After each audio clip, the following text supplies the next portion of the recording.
Honourable Shane Jones. Kia ora tātou. Sir, I direct our attention to Part 2, the portion dealing with mineral mining. Now, sir, I shall preface my remarks knowing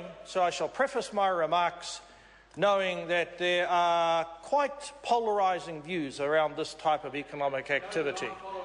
And, sir, I will definitely avoid worsening any polarisation in that matter. But, sir, it is one of the two areas where I'm going to focus on in this 10-minute with your support, sir. Speak. Number one, at what point in time and how does an investor in an area riddled with uncertainty enjoy the opportunity to claim back the entirety of the dough or the capital they are expending? Obviously, sir, on one side, we want to avoid a situation where an enormous amount of dough is poured into it, sir. And, well, yes, I do mean money. Yes, we are supportive of the notion where it is where the funds in our domestic economy are absent. There's nothing wrong, sir, subject to suitable guidelines and legal parameters, that the money comes into our country, sir. But those people investing in our country, they need, sir, to abide by whatever the statutory framework is. I will have more to say on the food competitiveness framework tomorrow. That's another matter. I'm now talking, sir, about the broader framework that relates to mining as an activity. In particular, sir, the period of time over which the spread of money invested can actually be legitimately claimed back. Because one thing we sort of want to avoid is that where something is spent and when sir, the asset, if it does turn into an asset, is sold, sir, because we don't have a capital gains tax in New Zealand, there is a way, sir, of the state claiming back, sir, what it's entitled to. Now, it's reasonable that an investment of this nature, sir, there should be some way, given that these people are putting money at risk. They're paying wages, they're paying exorbitant fees to geologists. I guess the similar thing pertains to lawyers. I only hope I don't fall into that trap myself. So what we're saying is that when the expenditure is spread over the life of the project, we want to ensure that, sir, it is relevant also to the level of production that is secured. Now, this is something we agree with. It is tidying up an area, sir, that is quite a, I guess you'd say, sir, quite a controversial area. Some will say, sir, that the tax system should abandon this approach because there's no rightful place in a modern economy for mining. Sir, obviously, we say it is an indelible feature of the modern economy, but if there is a way, sir, of transitioning our economy into other economic activities, then we only hope that investors will move us in that direction. Rest assured, sir, by the end of the year, help will be on the way, and we will move with a greater level of alacrity to a more balanced economy, and one, sir, that generates less environmental bags and actually stands, sir, for the long-term prospects, which is less volume and more value in the economy. But we are stuck, sir, with the endowment resources that nature has given us, and we're stuck with those investors that are putting money into this sector. And so the more responsible investors, they're not using, in my view, sir, the tax system to avoid any of their liabilities, but this clearly outlines that if you're in this particular area, there are specific obligations from now on you will be required to meet. But that doesn't say, sir, that such investment will be blacklisted. It will be sort of regarded as not as an acceptable part of the modern economy, sir. The challenge, of course, is to ensure the surveillance by the tax inspectors. I don't even know if we still have tax inspectors.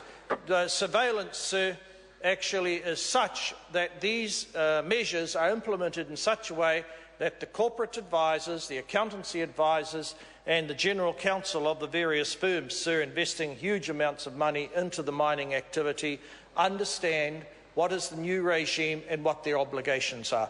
So it's a rather odd sensation, I know, for members on the other side of the House that we're actually agreeing with some of this. Of course, some of these changes, sir, is that side of the House playing catch-up rugby. These are things, sir, that were adumbrated, outlined quite some time ago. So I also want to direct our attention, Mr. Chair. Yes. Mr. Chair. Honourable Shane Jones. Thank you very much, sir.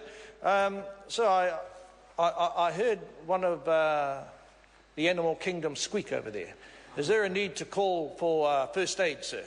Was that a mole? A little noise I might have heard coming from under the earth? Or, sir, was that a butterfly learning to fly, a monarch butterfly? Probably not, sir. So I want to direct our attention, sir, to one or three other things in respect of, sir, part 2, which I've got to say before I settle upon it, sir, the Select Committee operates quite effectively. And on this occasion, there was adequate opportunity given to our colleagues from the Green Party, probably far greater than I would have given them had I been in the chair. But, sir, I'm just an opposition MP. I've got to say that they have an opportunity, sir, and the submitters had an opportunity. But despite the great effort being expended by the current chair of the FEC, unfortunately, sir, he did not follow the party tradition that the FEC chair is immediately moved into cabinet. Now, sir, I have some commiserations in that regard, etc. And this, sir, is the chair of an FEC committee who unfortunately will go through a career never having been a cabinet minister. So because by the time 2021, 24, 2000, sir, and 27 arrives, he will be approaching perhaps Jim Anderton's age. Sir, and it's hardly likely that the party will have a place for him, because that is, sir, when the man will be back as a member of a government which, sir, whilst they need to bear in mind that one swallow a spring does not make.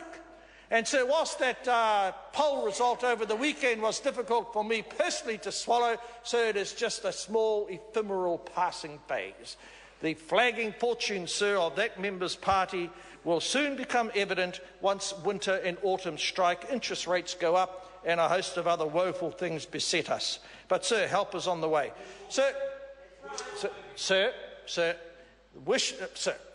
We are hearing from a very senior member in Parliament. We are hearing from Dr. Smith. Now, sir, recently I was referred to someone, along with my matua from Winston, who's sort of suffered a few calamities, but has stood again. So I am in a kohanga reo when it goes to comparing my fortunes, ebbing or flowing they may be, with that particular member. Now, I'll tell you one thing, sir, though he does understand the truth. He does understand the truth. So I thought it was rather bizarre that John Banks today should challenge me, sir, to say I seek a little bit of acquiescence from you, sir. I'm not sure where you're going to get it. Come back to... Okay. Sir, I'm extraordinarily disappointed, sir, that there's not the sense of latitude that one would expect, commensurate with your not inconsiderable size, sir. A man of girth, a man of substantial southern ardour. Sir, there are several other portions here, not the least of which is the almost incomprehensible sections dealing with imputation credits. Each successive government endeavours, sir, to address this particular issue. We stand with our colleagues on the other side of the House seeking those refinements, sir. I've already spoken earlier, much to the, I suppose I'd say slightly to the irritation, sir, of Chairman Robertson, when I delved into the complex matter of working for families, and he reminded me, not in that section. But, sir, families are everywhere. And I can tell you, when things, sir, don't quite work out as families should, they can be incredibly expensive. But that, sir, is another matter. I don't think that has to do with tax. So, that pleasure awaits me.